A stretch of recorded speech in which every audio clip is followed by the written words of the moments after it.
Como é que olha para estas anunciadas greves para o final do ano?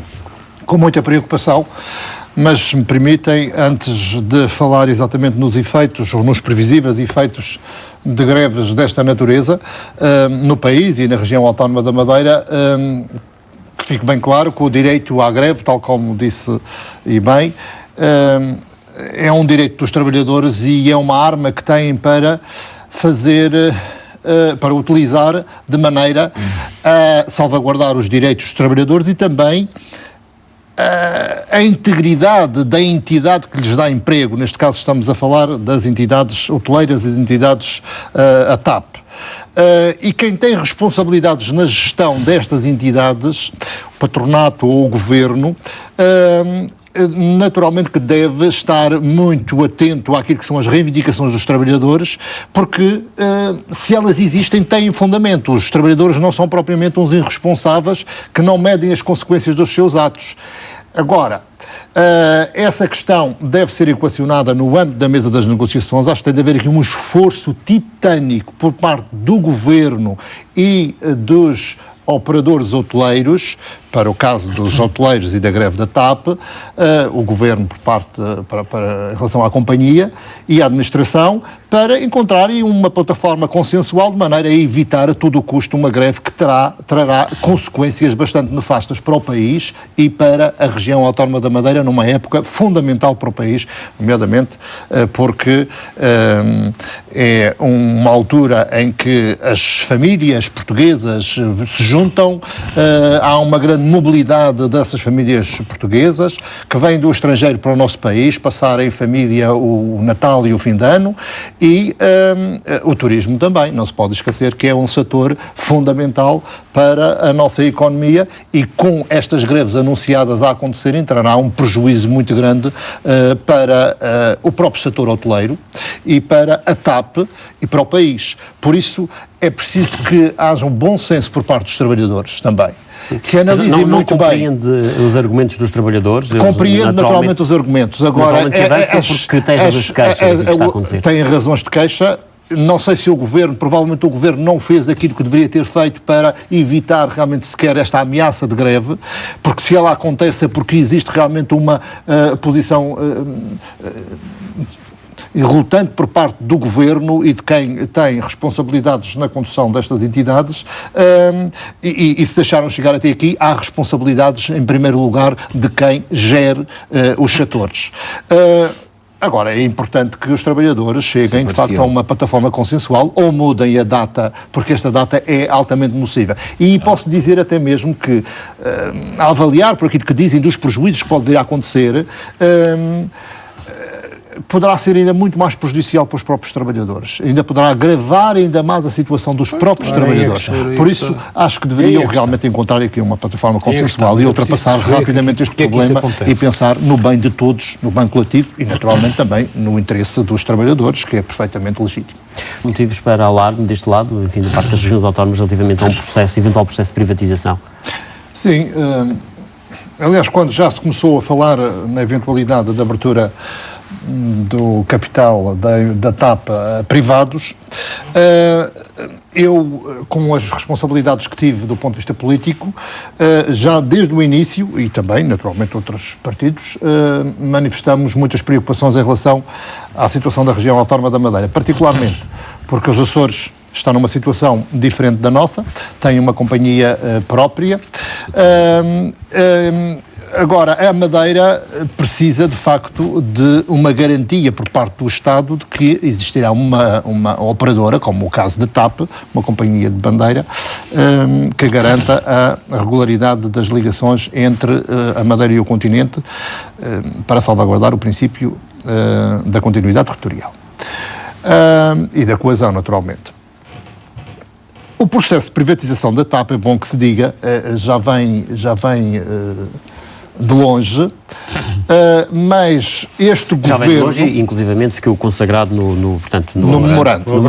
Que o PS diz que não é bem assim. No memorando o que está é que para resolvermos os problemas financeiros, e eles já estão resolvidos sem a privatização da TAP, pelo menos a Troika já abandonou e nós já cumprimos os objetivos que estavam estipulados no memorando, por isso essa questão já não se coloca, era preciso privatizar, se não fizeram a privatização até agora, por incompetência ou por falta de vontade ou porque não havia condições para o fazer no passado e também consensos.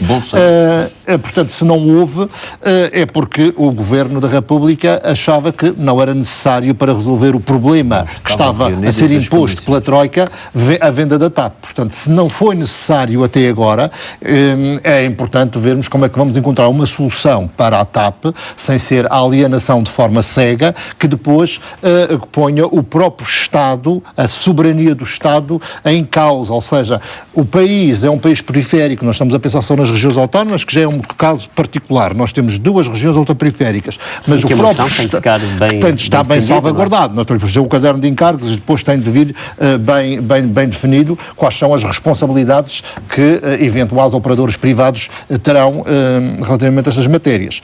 Mas essas questões têm de estar salvaguardadas. Não sei como é que se pode salvaguardar se nós vamos alienar e deixar de ter um poder decisório sobre uma companhia de bandeira desta natureza.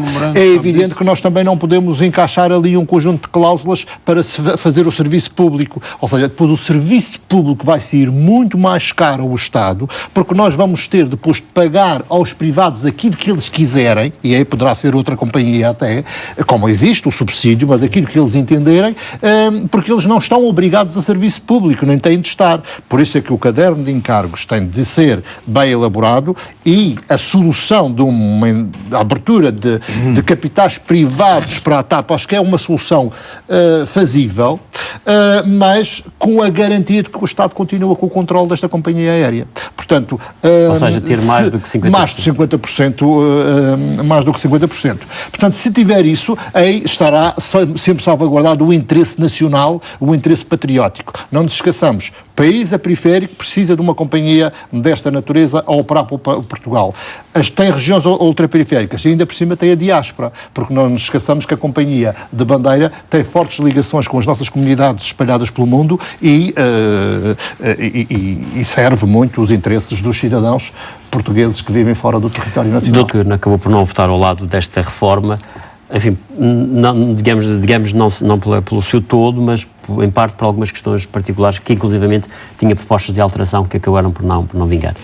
Sim, a maioria rejeitou as propostas que o Partido Socialista apresentou e nas cedências que fez, ou pelo menos nas alterações que fez, que não vou entender como cedência, porque não estavam a ser negociadas com o próprio Partido Socialista, foram feitas também algumas delas e que melhoraram razoavelmente a política fiscal do Governo, mas não eram suficientes e não se compaginavam com as propostas que o Partido Socialista apresentou.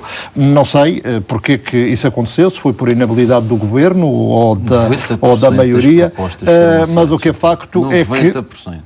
Mas o que é facto é que esse entendimento entre o Governo, a maioria e o Partido Socialista não aconteceu, como seria desejável em políticas desta natureza, mas também os argumentos já foram expostos por todos os líderes partidários do PSD, do CDS e do Partido Socialista. Só gostaria de dizer que existia uma divergência de fundo em relação a esta questão do coeficiente familiar, em que o Partido Socialista apresentou uma proposta e que também foi rejeitada pela maioria, e se essa proposta tivesse sido aceita, que seria uma proposta mais justa para que houvesse aqui um incentivo à natalidade e também às famílias com filhos, que havia uma dedução igual à coleta para cada filho, ou seja, não um coeficiente que é variável em função do rendimento, porque isto é evidente que há um benefício fiscal com o coeficiente familiar, mas com esta variação do coeficiente, que é um multiplicador que se junta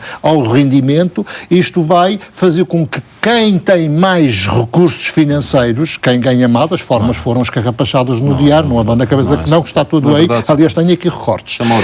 Quem ganha mais vai acabar por ter um benefício fiscal maior do que aqueles que ganham menos. Ora, E então, achávamos que a medida mais justa era exatamente haver uma dedução à coleta, como existem outros tipos de deduções para outras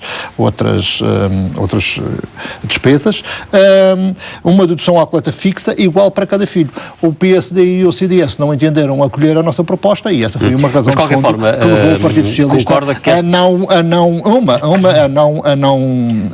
se associar que esta a esta reforma do IRS. Vem aliviar um bocadinho a questão do IRS, que as famílias até agora pagam. Eu acho que a questão de fundo, eu acho que foi interessante a propaganda que o Governo fez em torno desta reforma do IRS e desta que vem agora para 2015, porque eles apresentam como uma ligeira melhoria e vai, de facto, melhorar um pouco a vida, a carga fiscal, mas a comparação não deve ser feita assim, a comparação tem de ser feita há 3 anos atrás. A carga fiscal que foi imposta sobre todos os contribuintes foi demasiado pesada, que ainda é necessário para retomar patamares minimamente aceitáveis dos cortes que as populações sofreram e que mergulhou o país não sofrimento e na pobreza que nós conhecemos e nas dificuldades junto das famílias. E não tinha empréstimos, nós ainda estamos muito longe, por isso não venham dar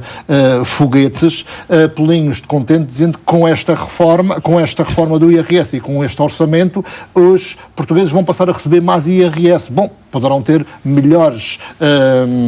pagar menos IRS. Vão pagar menos IRS. Menos impostos. Não a falar, porque a carga fiscal, no seu todo, com as taxas e a política fiscal, portanto, toda a carga fiscal aumenta neste orçamento. Agora, em relação à questão do IRS, seria desejável que houvesse um entendimento com as maiores forças políticas, ou pelo menos com o maior número de forças políticas. Se não houve, a responsabilidade é de quem lidera.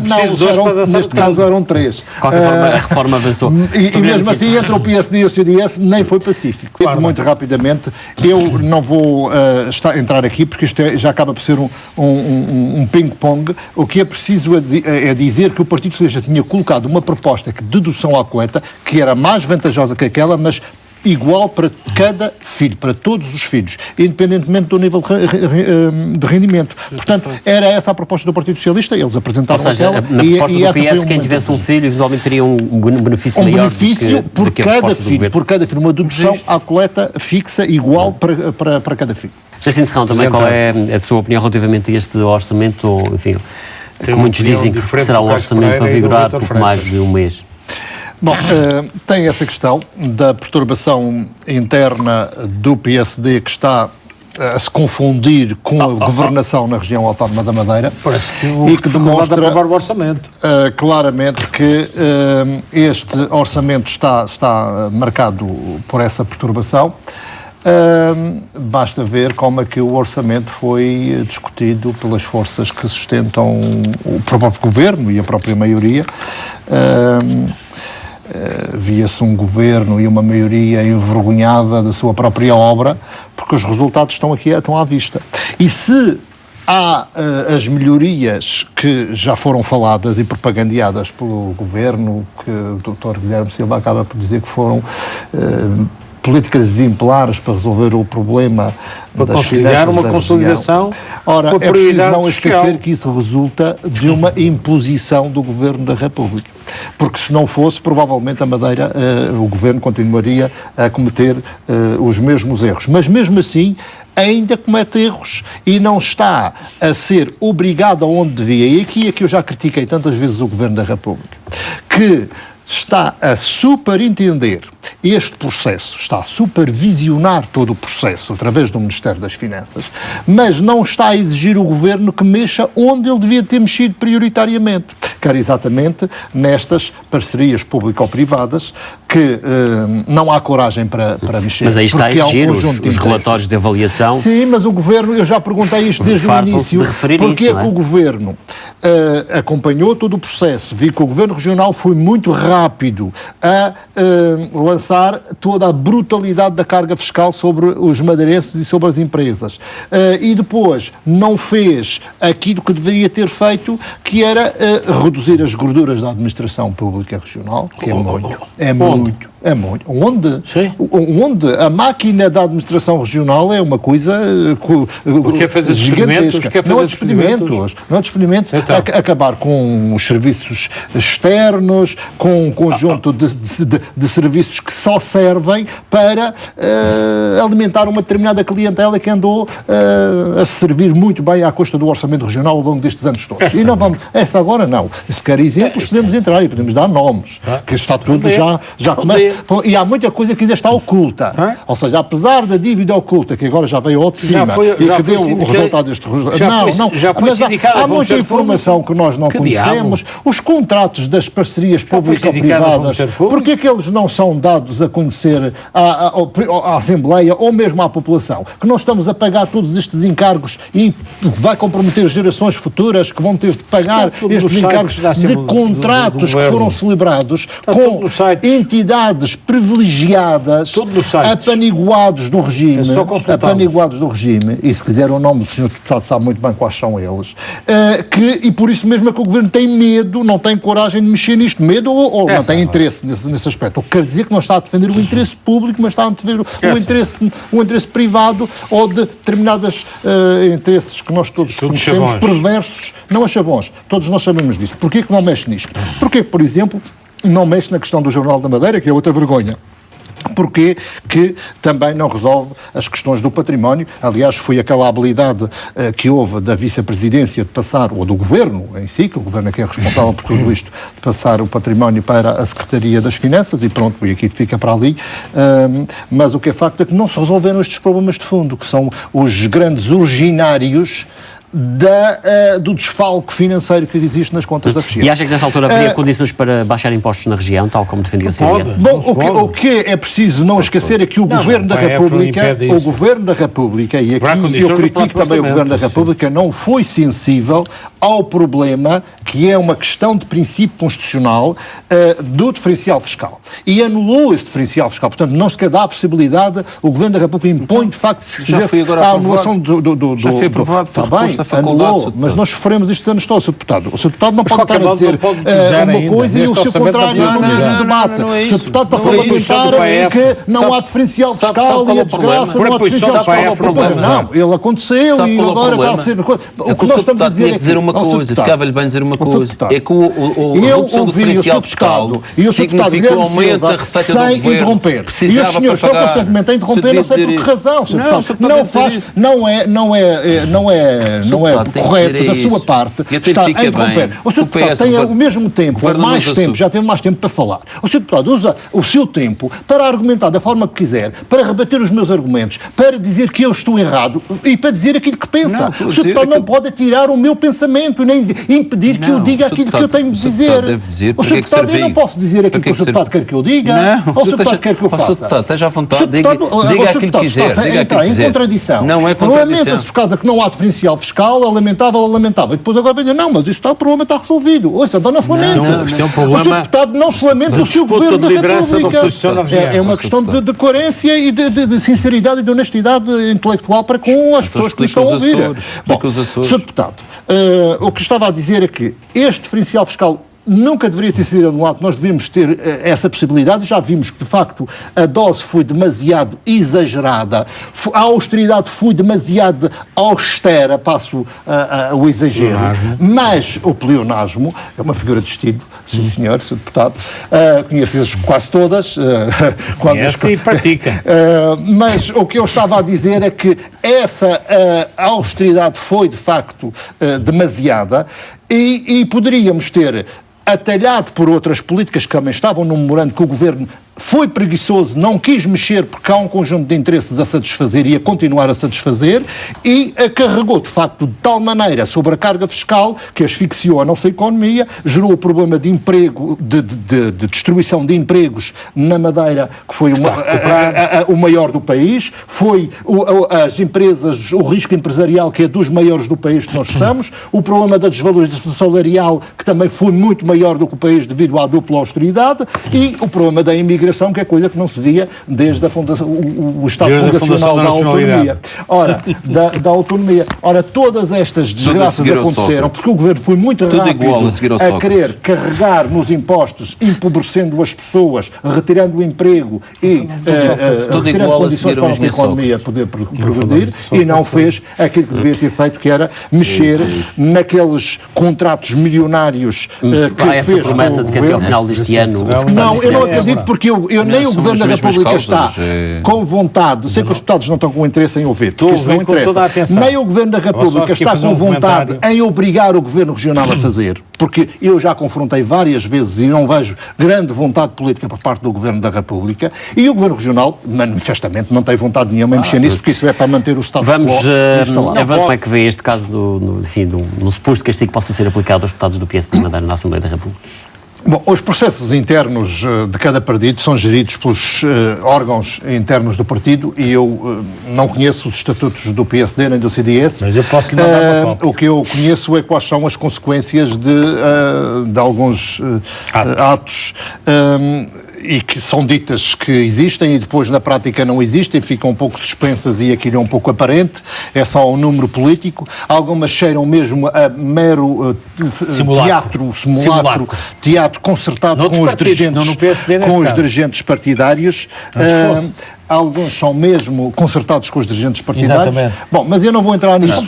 Cada partido gera a sua política interna. O que eu quero dizer aqui, e aqui o Dr. Guilherme Silva saberá e espero que faça. Ter feito isso, já que se combinam tudo. O Dr. Rui Barreto parece que enfiou a carapuça. Não sei. O Dr. Guilherme e a sua equipa se defenda muito bem e saberá seguramente se defender. O que eu quero dizer é que foram 4 orçamentos mais 8 ratificativos, dá 12. O que quer dizer que esses 12 orçamentos foram viabilizados pela maioria, em que teve, na maioria das vezes, o voto favorável dos deputados que são visados, que é do PSD e do CDS. Se era no PSD de Madeira, qual é a sua... Bom, mas é uma situação interna do PSD, já falamos algumas vezes. Quero dizer só o seguinte, não vou falar das propostas plagiadas de muitos dos candidatos dos partidos da oposição. É uma dificuldade grande. Bom, são propostas que agora são olhadas por parte desses candidatos como boas propostas que foram sempre recusadas durante estes anos todos por parte dos partidos da oposição, nomeadamente aquelas que eu conheço do Partido Socialista. O que quer dizer que a oposição tinha razão e eles vêm-nos dar razão, mas rejeitavam e diziam que a oposição nunca tinha ideias para governar a região. Se eles agora dizem que, de facto, as propostas dos partidos da oposição são boas, quer dizer que não são eles que são cúmplices desta governação que vão executar melhor aquelas que são as ideias dos outros. Por isso, acho que isto vai deixar um caminho perfeitamente aberto para o PSD encontrar a sua solução interna, mas para depois ter a sua cura da oposição e dar lugar ao Partido Socialista para assumir as responsabilidades de governação da região e, dessa forma, pormos em prática aquelas ideias boas que nós sempre lançamos e dessa forma, e que agora estão a ser acolhidas pelos candidatos. Para o PS é indiferente dos 6 candidatos quem ganhar no PSD? Bom, isso eu sei que para o PSD não é, mas não é indiferente. Para nós, naturalmente, quem é indiferente é que será a solução. Venha quem vier do lado do PS e o PS ganhará as eleições. Venha quem vier, o Partido Socialista está pronto e preparado para esse desafio. A cópia é sempre pior do que o original. A cópia é sempre pior do que o original. A oposição vai ter desta vez. A cópia é pior que o original. O eleitorado vai ser inteligente e vai optar pelo original e não pelo... Naturalmente, também desejar um Feliz Natal a todos os meus colegas e à equipa da RTP, na pessoa aqui do Gil Rosa, que representa muito bem essa equipa, que muito bem tem conduzido os nossos debates. Os técnicos. É uma equipa. E também o Natal muito feliz desejo a todos os madeirenses e portocentenses, quer vivam na região ou fora dela, e que o ano 2015 seja mais esperançoso. E essa esperança é dada pelos responsáveis políticos, pelas condições também que o ano vai nos trazer, e espero que traga boas condições para devolver um conjunto de esperanças que se perdeu durante este ano.